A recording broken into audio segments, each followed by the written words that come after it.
because my favorite thing to do in life is wear as little clothing as possible. When I was 14, my dad called me downstairs on Halloween. Taylor, come show me your costume. And I came downstairs wearing a corset, a 4-inch petticoat, and a plastic shepherd's crook. Taylor, what are you supposed to be? Little Bo Peep Show? Taylor, wait, did you get invited to a party? Is that why you're dressed like this? No, I just thought I would get more candy this way. All right, let me drive you to the party. Oh, I wasn't kidding about not being invited to a party. So I went trick-or-treating, and it was just my 11-year-old sister, dressed as Pippi Longstocking, and me, in lingerie. Ding dong, trick-or-treat. Oh, well, who could that be? Oh, quick, honey, we better give her a treat before she starts turning tricks. Here you go. Be careful crossing a streetwalker. Happy Halloween. And it's only gotten worse. If you rate my classiness on a scale from 1 to 10, I'm a Kesha. We seem to have the same life motto. If you got it, flaunt it. Now let me clarify what I mean by it. Here are some examples. Bedhead, crooked teeth, camel toe, a yeast infection.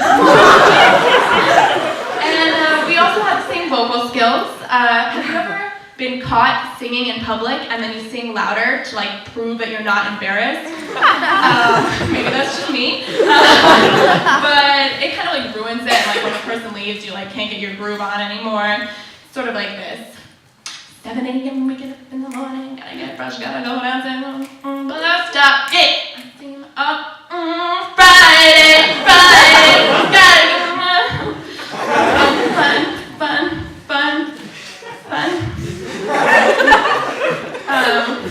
So yeah, my singing skills are equivalent to Kesha. I also like to party like Kesha.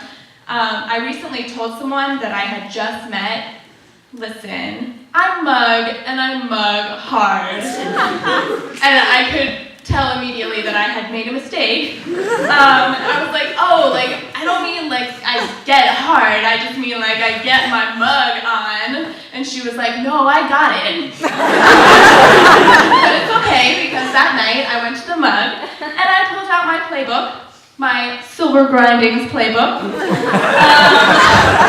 For those who don't know, Silver Linings Playbook is a movie where Bradley Cooper plays a bipolar guy and Jennifer Lawrence plays a sex addict, and they're both like, oh my god, I'm so fucked up.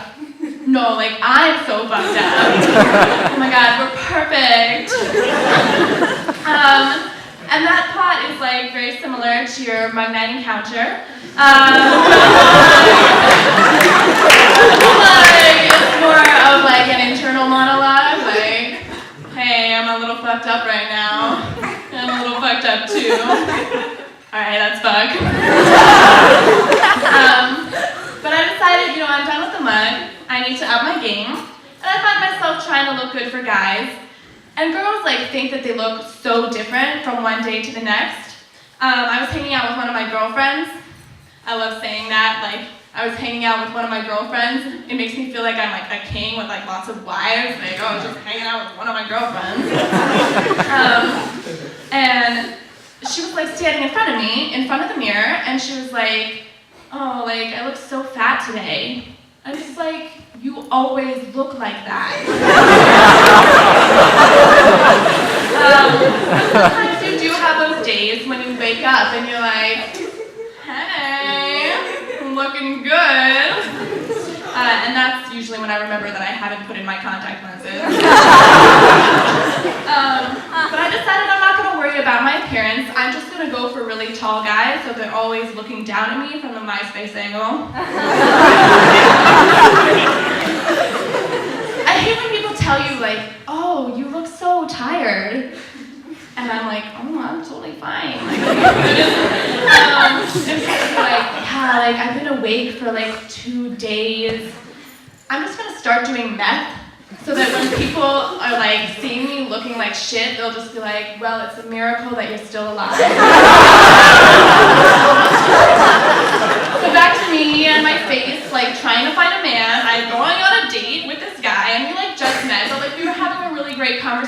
like getting to know each other, but I felt like I was still like maintaining a little bit of mystery. And then he says to me, "Your life sounds like kind of a shit show." And I was like, God damn it, he knows. But it was still like, hey, like rude. And it's hard to call someone out on something while still like staying flirty, like, hey, like, you're kind of an asshole. Kind of like a major dick. And he probably realized that my life was a shit show when I told him this story that I like should not have told him. Over the summer, I was sitting at dinner across from my sister, who is 17, and with no warning, she just projectile vomits onto me.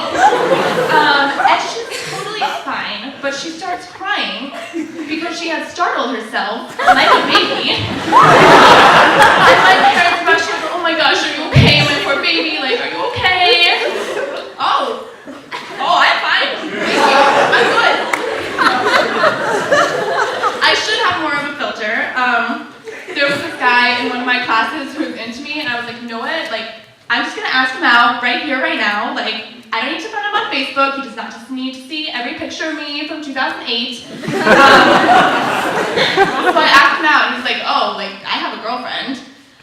And I'm like, oh, like, I totally misread. Like, sorry, it's hard to tell, like, oh, do you want me to be your friend? Or, like, do you want me to be your friend and then, like, maybe have your babies? Oh, like, I didn't, like, think that you wanted me to have your babies. I, like, do not want to have your babies. I feel like I, like, don't want to have your babies. Yeah, we did not talk after that. But even when I do keep a filter and I don't give people too much information, people like sometimes assume things about me and they like make these comments. Like I was in my psychology research methods class and we were talking with the whole class about whether a kid would be mad or sad if you took away its favorite toy. And my professor disagreed. She's like, okay, Taylor, like how would you feel if someone took away your favorite toy? Like what's your favorite toy? Actually, don't answer that. God damn it, she knows.